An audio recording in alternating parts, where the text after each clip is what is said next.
and welcome to today's episode of Focus Atlanta. I am your host, Keisha Lancelin. Thanks so much for tuning in with us this Sunday afternoon. In our first segment, we're going to talk a little bit about early detection. I'm here with Prevent Cancer's Joey Hoyos. Jody, thanks so much for coming on the show. Oh, it's my pleasure. Thank you for having me, Keisha. You know, it's so important that we think about having screenings. You know, men need to have certain screenings, women need to have certain screenings. What do you want the public to know? Oh, that's right. Screenings are such an important tool in our toolkit for health. So we want to make sure that people know the benefits of early detection and ultimately know what they need to do. So the Prevent Cancer Foundation did a survey on early detection for 2025. We do it every year. And what we found is that only 51% of adults in the U.S. said they'd had a routine medical appointment or cancer screening in the last year. The troubling aspect of that is that that's a 10 percentage point decline from last year. So we're moving in the wrong direction on cancer screenings. Absolutely. Now, what do you think we could do better? Is it about knowledge? Is it about, having conversations with your primary care physician? What could we do to have better outcomes? It's a great question, and there's many things that we can do to make it easier for people to access cancer screenings, for people to know what they need to do. But one thing we can certainly do is exactly what we're doing here today, is share information. So one of the primary reasons why people aren't getting their cancer screenings is because they don't know they need to be screened. And that's particularly true for people who don't have any signs or symptoms and people who don't have a family history of cancer. We want to make sure people know that routine cancer screenings are important for everyone. So often you would not know if you had cancer in its early stage. There wouldn't be a sign or symptom. So even if you really know your body, you think you would know, you probably wouldn't know. So it's important to get that routine cancer screening.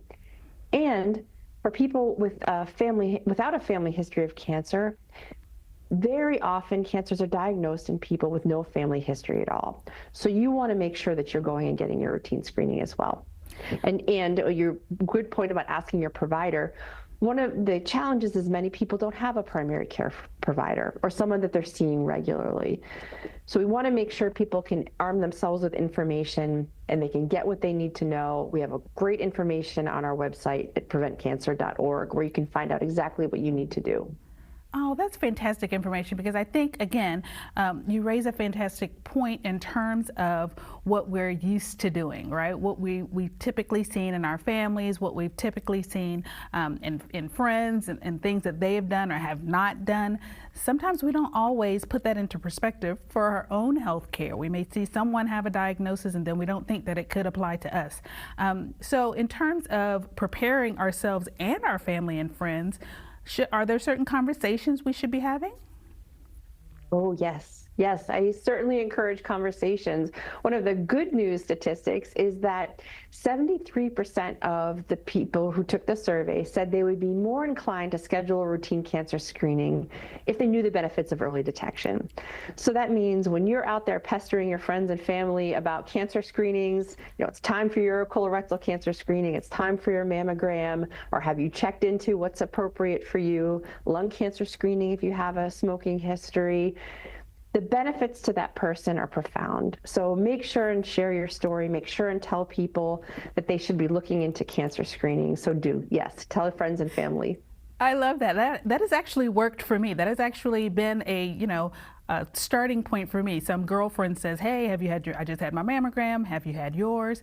And I think that it's because we're, getting of a certain age. Should we be concerned about that? Certain age groups, when you get to a certain point, we need to start having certain screenings.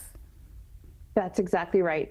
So age dictates when you should be getting your cancer screenings most of the time.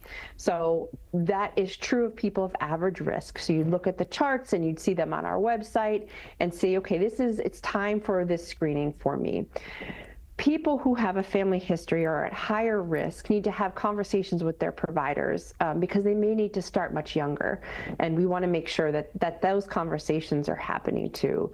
But yes, as you get older, you have more screenings, more healthcare appointments in general.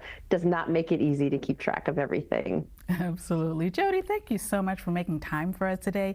It was a pleasure to have you on the show. My pleasure. Thank you for having me. Absolutely. All right, guys, please take this opportunity to go to the Prevent Cancer website, learn more about what screenings you may need to have and your family members. Have those discussions today. And stay tuned to more Focus Atlanta. We'll be right back.